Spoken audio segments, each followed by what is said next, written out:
There is a distinct advantage in using the Word & Brown Quote-O-Matic system. A partnership and a friendship that lasts that long speaks well of the both of you. Our growth has been incredible. It's to the hard work of a lot of dedicated and fantastic employees. The last thing I want to do is let them down. We've defined what a general agent would be. We've defined what an employee choice exchange should be. So thank you. I want to thank you very much. Thank you, John and Rusty. Congratulations, John and Rusty. Congratulations, and I love you both very much. Except for the mustaches, the two of them haven't changed a bit. And we're going to be here another 20 years.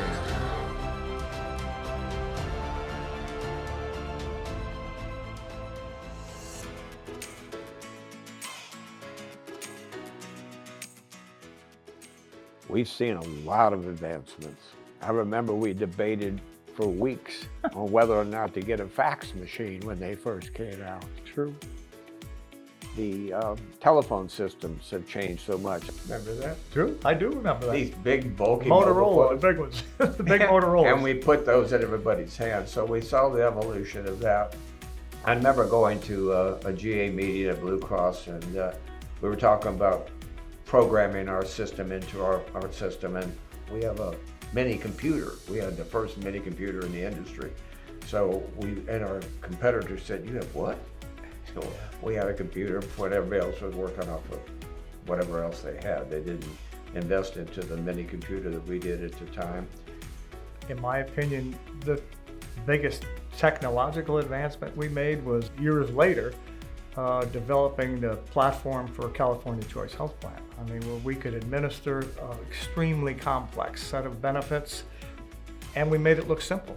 So people said, "Wow, that sounds complicated," but we had software programs that we had developed that made it look so simple that, it took off.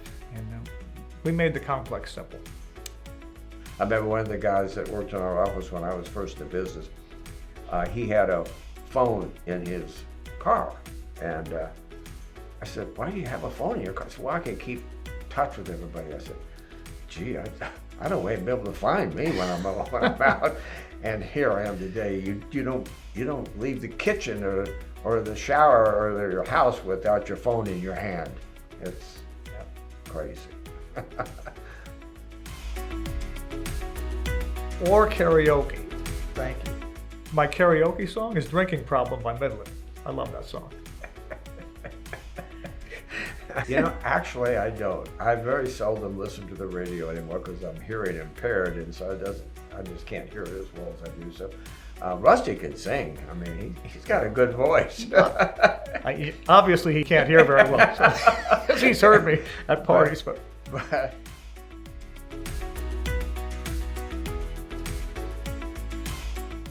Jeez. He's a good cop. He's always told me from the time we got together in business, "Listen, you go ahead and be nice." He goes, "If we need the bad cop, I'm here. I'll be the bad cop." But we had brokers that were giving our sales reps a bad time, and if they wanted the broker rep fired, they come to me. The broker fired. I said, "You need to talk to this guy and tell him we don't want his business anymore." I said, "I'd be happy to."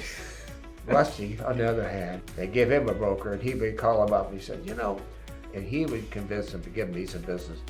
I would throw him out. So, well, Rusty could charm the buttons right out your suit from you, and I'm, on the other hand, just going to rip them off. So we complement each other very well. So.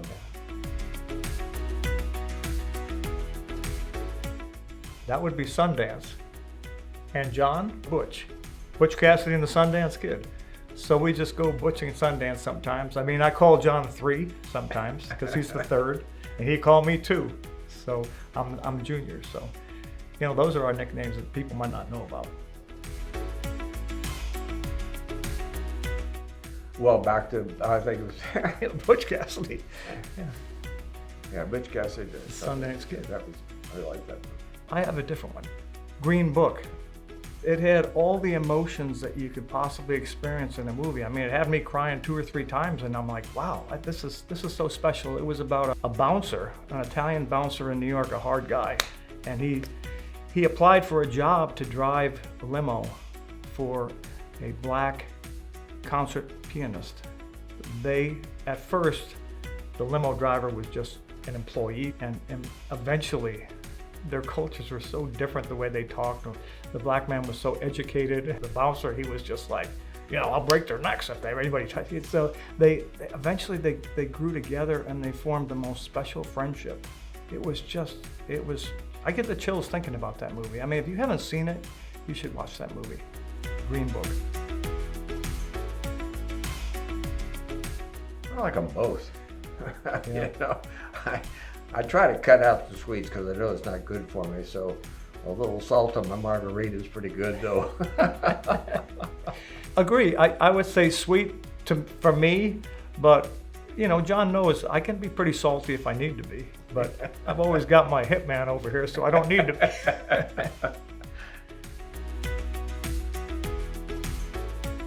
I'd be between basketball and baseball. Those are the two I like to watch the most.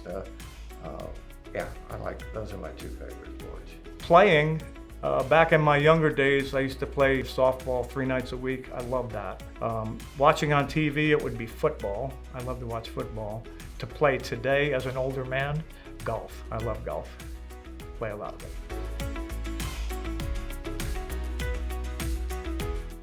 Yeah, if you're going to bet, you're going to bet this guy right here. No.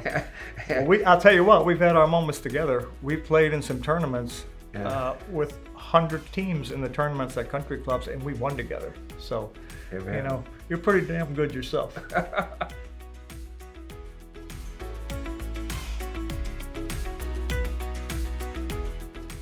I don't get there as often as I used to, but I love Catalina. I took my kids to Catalina and they were 2 and 3 years old, and we have some great memories over there, and it was quiet. It's like Catalina, Avalon, I should say, Avalon specifically, hasn't changed much over the years, and there's something to be said for things that don't change in my book. Every summer of my life as a kid, I grew up at a place called Babcock Lake in upstate New York, right on the Vermont-Massachusetts border. It's a tiny little lake. They don't even allow motorboats. It's rowboats and canoes and sailboats. And I just have the greatest memories of my life there. My dad and my grandfather built that place in the 1940s. When I sit out on the deck there and look at the lake, that's the most relaxing place in the world to me. Since I've married Kimberly, we've fallen in love with Paris. It's a beautiful, romantic city. So I would say of the two right now, I'd probably jump on a plane to Paris before the boat to Catalina. So I love them both. They're just two different worlds.